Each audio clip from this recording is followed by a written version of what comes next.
Hi everyone, welcome back to the channel. I'm going to share with you the different sizes in bows and the difference between a single loop and a double loop.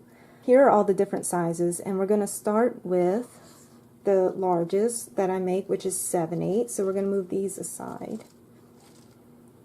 So I have my 7/8 single loop and double loop. So this is the largest size that I make. The single loop has only 2 loops on the stack, and then this back part that can be cut different ways is called the flag back. So some people can make a bow without the flag back or would request it without the flag back, and that's what it would look like, just the loops and whatever embellishment to adorn the bow. And then the double loop is a little fuller and longer. Oops. With the same V-cut flag backs. You can see it has the 2 loops there.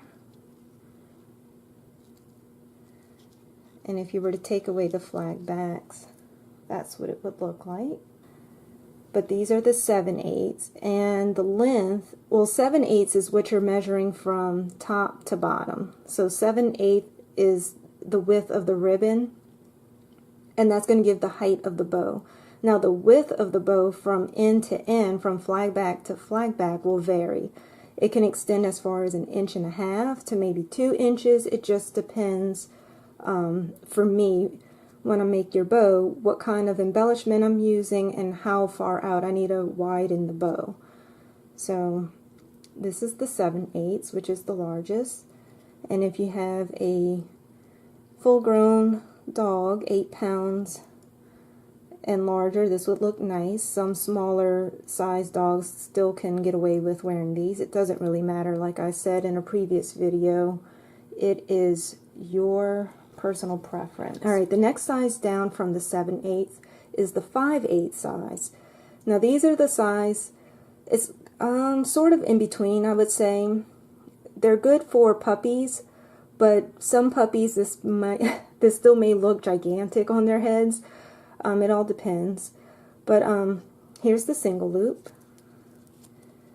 So the 5/8 is from top to bottom, and then the width or the length of the bow will vary. Again, it could be 1.25 inches, 1.5 inches, it just depends. And then the double looped, which this is one of my favorite looks. I like the double loop. As you can probably tell in my shop, I have a lot of 5/8 double loops. And if I were to take away the flag backs, same for the 5/8 single loop.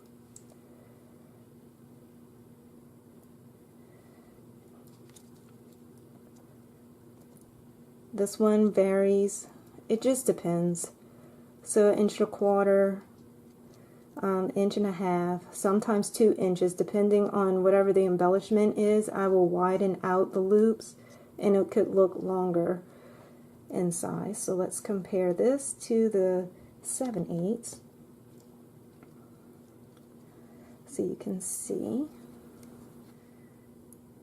I have them start. So you can see it's a little bit shorter lengthwise, and height-wise, you can definitely see a difference there. Let's see if I could stick them right next to one another. See? So it just depends on what you want on your dog, how big of a bow you want on your dog.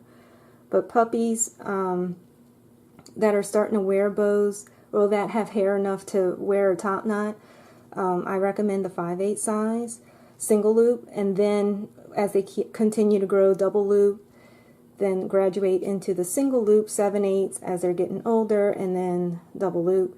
That's just the general guideline, but again, you can order the size that you want and see how you like it on them. Alright, and then these I'm going to be introducing soon. These are 3/8. Look how tea-tot these are. Aren't they cute? Does anybody else get obsessed with anything that's so small? It's so adorable.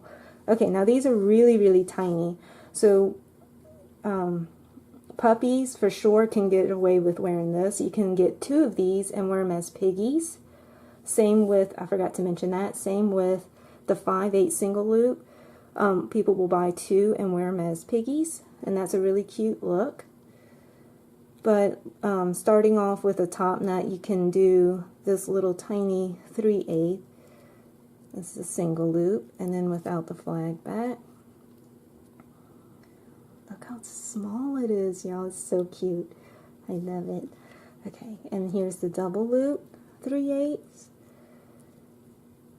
And this will range lengthwise about 1 inch to 1 1/4 inches. Just depends. So double loop means that you're going to have 2 loops on your bow, and a single loop is just 1 set of loops on either side. And how you're going to store them, before we talk about storing the bows, let's compare all the sizes. Let's do all double loops because it's kind of tricky to hold this and not get in the way of the camera. Okay, so my singles are here. Alright, here are all my double loops. Well, let's go from left to right so you can have a better idea. So I have the 7/8, the 5/8, and then the 3/8. So you can see there how the size varies. A better look at it.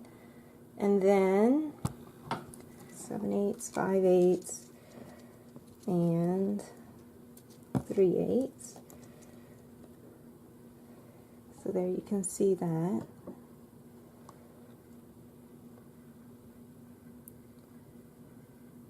And I'll put each bow on Paris and Bisou so you can see.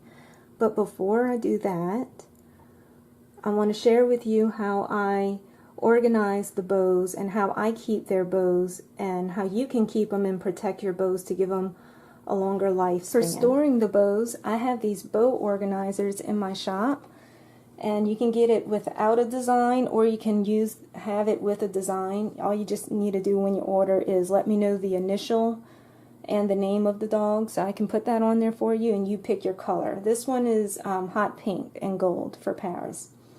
And then inside, and I'm sure you've seen these everywhere, but inside it's 17 compartments. I have a long compartment and then the smaller ones.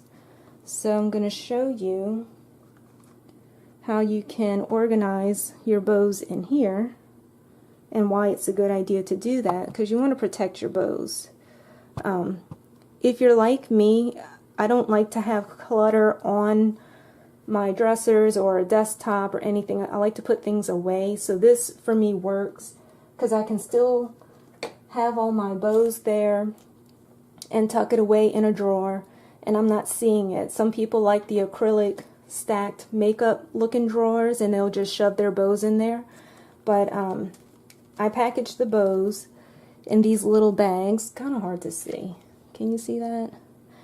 So what you do, or what you can do, you can either take the bows out of the bags, so when they come to you, they're inside the bag, or you can just leave them in the bag, which is what I would recommend, and you can tuck it away in the little compartment.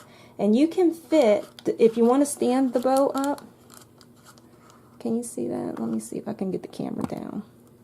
If you want to stand the bow up, you can fit 2 bows in here nicely.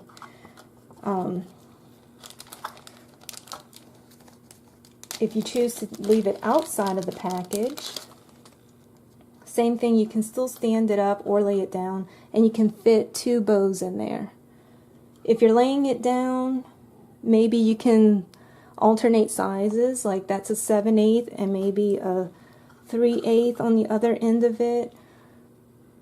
So it's up to you, but you can work with it and fit a few bows in one compartment. So just because it's 17 doesn't mean you're restricted to 17 bows. You can just work with it and see which ones fit for you. I also, in this longer area here, if you order my snips, you can also place that along the side. Tuck that away there, or a pack of bands that'll also fit there. My bands come in the little baggie, so you can keep that there and it's easy. Or if you have this rhinestone initial bow or any of my larger bows that are like a pinwheel style, you can fit that along the side if you don't want to put your bands and snips there. That will fit there. And of course, if you want to put it in the bag, you can. If not, it'll fit nicely there. You can stack a few bows on that side too. So that's what I recommend for storage and how to properly keep your bows. So it's up to you if you want to do it inside of the bag or not. I personally do. I recommend you keeping it in the bag. It just an extra layer of protection for dust and just keeping them nice and protected and together. Alright, so that brings us to the end of the video. Thank you so much for watching, and let me know if you have any questions. Please like and subscribe, and we'll see you in the next video.